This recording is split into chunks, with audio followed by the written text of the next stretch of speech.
Assalamualaikum warahmatullahi wabarakatuh.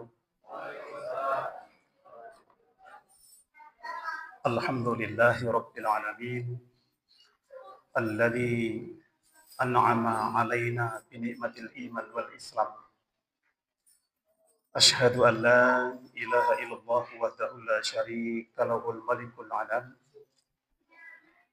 wa asyhadu anna sayyidina wa nabiyyina wa maulana Muhammadan abduhu wa rasuluh al-mab'utsu bis-salam.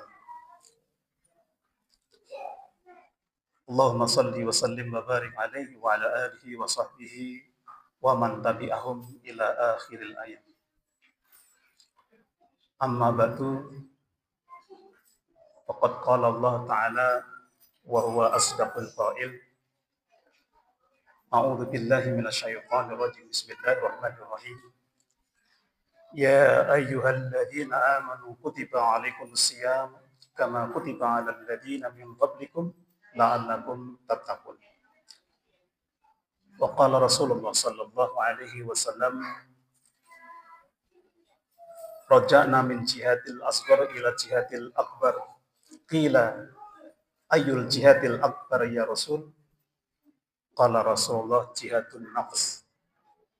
Sadaqallah wa sadaqa Rasulullah sallallahu alaihi wasallam bi qauli al-hadis atau kama qala.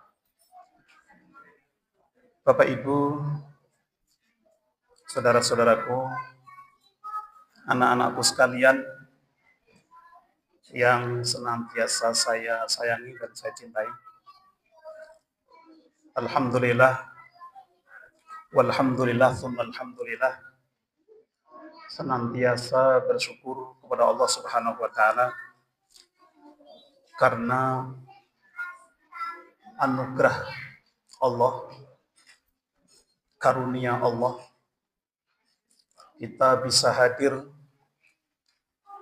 untuk memenuhi undangan Allah Subhanahu wa taala di majelis di masjid yang penuh dengan berkah dan rahmat Allah Subhanahu wa taala ini dalam keadaan sehat walafiat, tanpa kekurangan suatu apapun. Yang kedua, alhamdulillah pula hari ini puasanya kalau tidak salah sudah mendapatkan 4 ya. Tarawihnya kalau tidak salah insya Allah yang kelima. Mudah-mudahan Allah berkenan mencatat, Allah berkenan menerima, dan Allah berkenan membalasnya dengan balasan yang berlipat ganda. Amin ya rabbal alamin. Salawat serta salam senantiasa kita haturkan kepada junjungan kita Rasulullah Muhammad sallallahu alaihi wasallam beserta keluarga, kerabatnya, dan para pengikut beliau, termasuk kita sampai nanti di akhir zaman. Amin ya rabbal alamin. Bapak Ibu yang dirahmati Allah Subhanahu wa taala, sebagaimana yang sudah kami sampaikan, anugerah nikmat Allah Subhanahu wa taala ini sangat luar biasa. Karunia Allah sangat luar biasa. Sehingga saking besarnya, saking banyaknya, kita tidak memiliki waktu, tenaga untuk menghitungnya. Bahkan Allah Subhanahu wa taala juga menyampaikan di dalam firman-Nya surat Ibrahim, wa in ta'uddu ni'matallahi la tusuha. Kata Allah, kalian tidak akan mampu menghitung anugerah nikmat yang Allah berikan kepada kita. Saking besarnya. Saking besarnya. Tetapi di antara anugerah nikmat-nikmat yang Allah berikan itu, maka ada nikmat yang paling utama. Nikmat yang paling utama itu adalah iman dan Islam. Iman dan Islam. Banyak sekali orang yang sudah memiliki itu kemudian hilang gara-gara 10 kilo beras. Dan seterusnya, dan seterusnya. Maka oleh sebab itu, kita pelihara terus iman dan Islam kita melalui ibadah-ibadah yang kita lakukan. Saudara yang dirahmati oleh Allah Subhanahu wa taala. konsekuensi dari anugerah nikmat yang Allah berikan kepada kita, maka kita wajib menjalankan segala perintah Allah. Termasuk hari ini perintah Allah adalah menjalankan ibadah puasa dan menjalankan segala aktivitas yang kita lakukan di dalam bulan puasa. Baik yang wajib, sunnah, dan seterusnya. Supaya apa? Supaya anugerah nikmat yang Allah berikan kepada ini terus Allah berikan kepada kita. Nah, saudara yang dirahmati oleh Allah, sekaligus juga harus kita menjauhi segala larangan-larangan Allah Subhanahu wa taala. Dan menjaga, memelihara diri kita dari perbuatan-perbuatan yang tidak baik.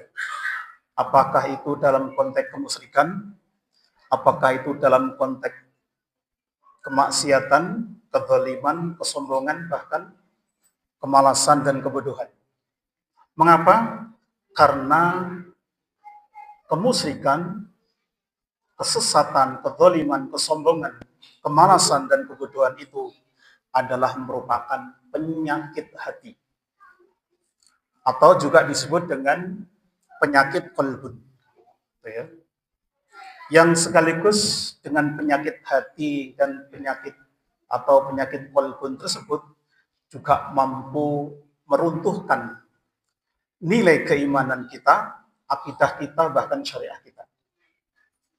Nah, saudara yang dirahmati oleh Allah Subhanahu wa taala, maka oleh sebab itu sekali lagi harus kita jaga iman dan Islam yang sudah ada di dalam qalbu. Sebab kalau tidak, Allah akan tambah penyakit itu. Fi qulubihim maradun fazadahumullah maradu wa lahum adzabun alimun bima kanu yakdzibun.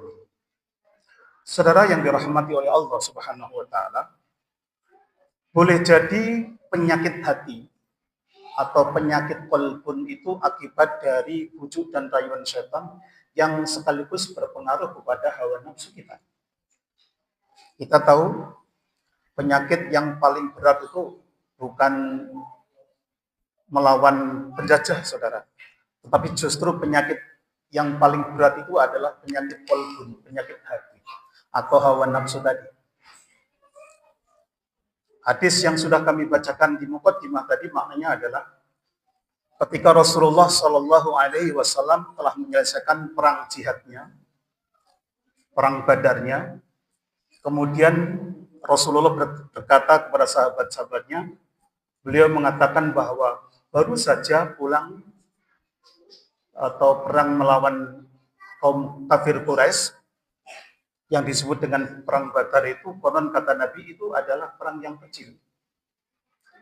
Perang yang kecil. Tentu heran para sahabat-sahabatnya itu. Kalau perang Badar yang notabene tidak hanya harta dan benda, bahkan nyawa pun kita korbankan, kata Rasulullah itu masih kecil.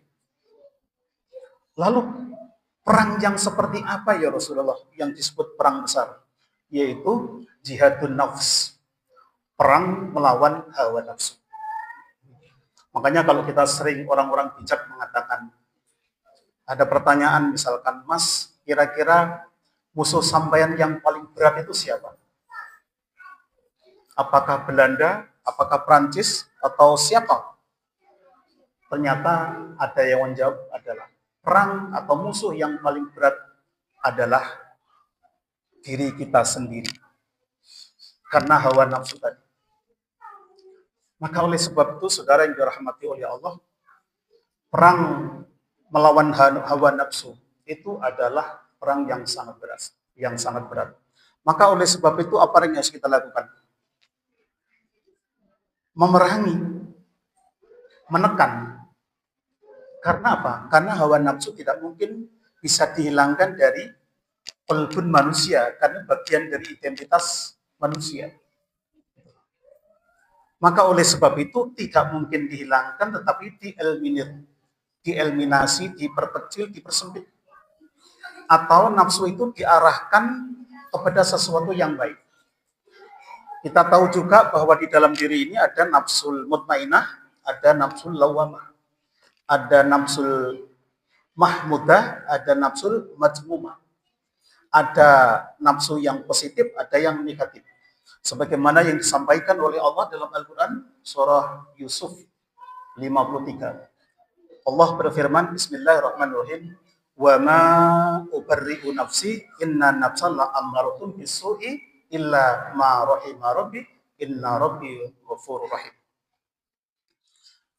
Kata Allah dalam Al-Quran surah Yusuf itu tadi, aku tidak katakan bahwa diriku terbebas dari kesalahan. Kenapa? Karena nafsu selalu mengajak kepada kejahatan. Illa ma rahima rabbi, kecuali nafsu yang dirahmati. Pertanyaannya adalah nafsu yang dirahmati itu nafsu seperti apa? Yaitu nafsu yang selalu mendapatkan perlindungan dari Allah. Contoh, kita ini memiliki nafsu yang dirahmati oleh Allah Subhanahu wa taala. Buktinya apa?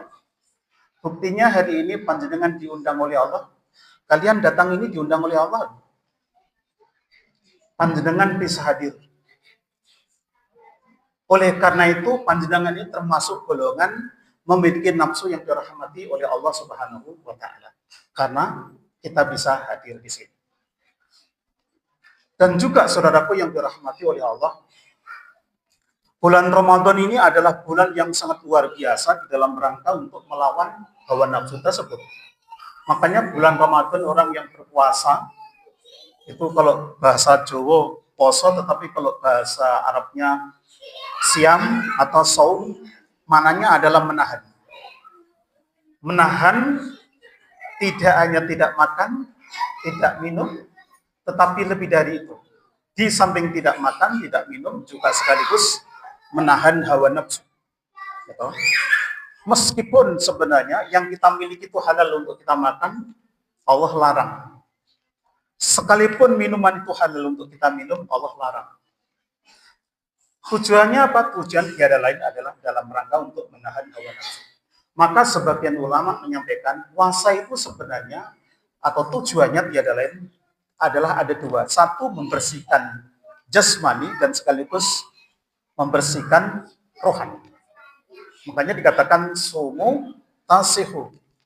Sumu tasihu. Berpuasalah supaya kalian sehat. Kalau kotor dalam konteks jasmani, gampang obatnya, gampang penyelesaiannya.